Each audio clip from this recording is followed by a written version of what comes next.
Did the joke go too far? MP Simon Hoare said it was tasteless and he'd have done the same. Let's get a comedian's perspective with Jeff Norcutt. Morning, Jeff. Morning. I think the first thing you say is you've got to take the pain out of the situation, that being Liam Payne. Just stop talking, mate. Yeah. Stop doing the voice. You don't need to.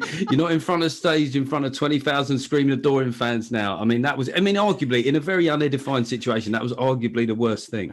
Yeah, he's managed to make a bad situation worse. Now, this is not a theoretical issue we're talking about now for someone like you, is it, Jeff? But he made a joke about a bloke's wife, about Jada herself, looks her in the eye. Is that unacceptable, or is that what we should accept in this type of gig?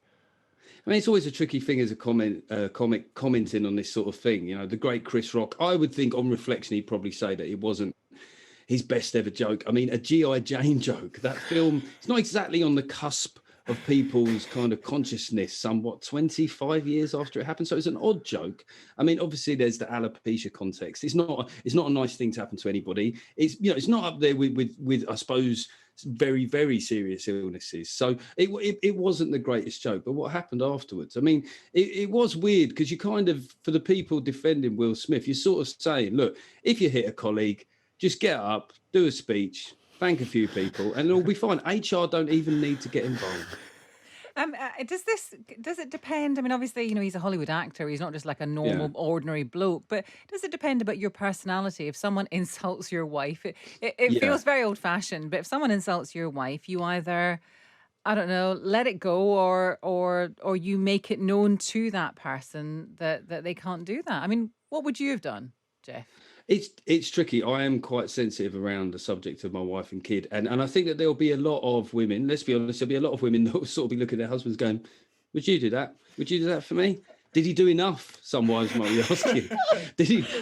Should it have been a punch or a weapon? But I think that it is a sore point. But then we've had a lot of discussion recently about toxic masculinity, certainly principally from Hollywood. So his actions could be seen as kind of a proprietorial thing, right? Yeah, I've got to act on behalf of my wife. From everything that I understand about Jada Pinkett Smith, she can handle herself, right? She's no shrinking violet. And certainly one of the things that I think is becoming clear is a lot of the British public aren't aware exactly the kind of relationship that Will Smith and Jada Pinkett Smith are in. It's not the healthiest relationship. As we all know, down the Wetherspoons on a Friday, after a few drinks, if you're not in a good relationship and another man says something, it's an easy out, isn't it? You think, well, I'm not that happy. I've had a few Jaeger bombs. He's going to get a slap. Oh, God.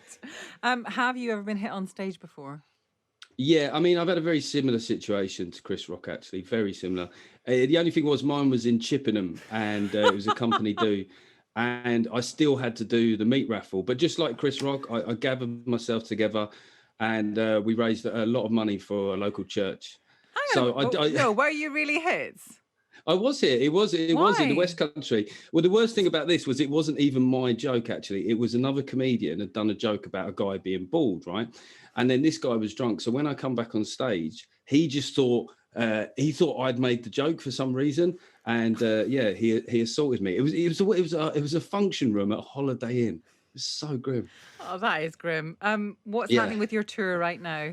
And do you have good security? Well, listen, Are you worried about it, Jeff? I mean, it's a very serious point there. Does this make you think, oh, God, I'm in quite a precarious line of work?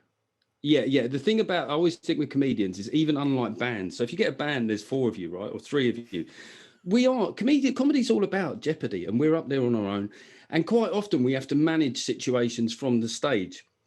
So, when I'm on stage, I mean, I'm in Wolverhampton on Thursday. I mean, if it's going to kick off, it's going to kick off probably there. Then I'm in Worthing on Friday, and then I'm in Portsmouth. It's almost like a tour of the 3 places where a punch-up is quite likely to happen. But I suppose in a way that jeopardy is what makes stand-up so exciting. But when I look at the kind of volunteers that you get at a corn exchange, I think I'll probably have to handle it myself. Oh, Jeff. Oh, you made us laugh. Security people. Yeah. Absolutely. Stig will do it. Jeff Norcutt, comedian, writer, political commentator, and sometimes presenter on Times Radio. Thanks very much.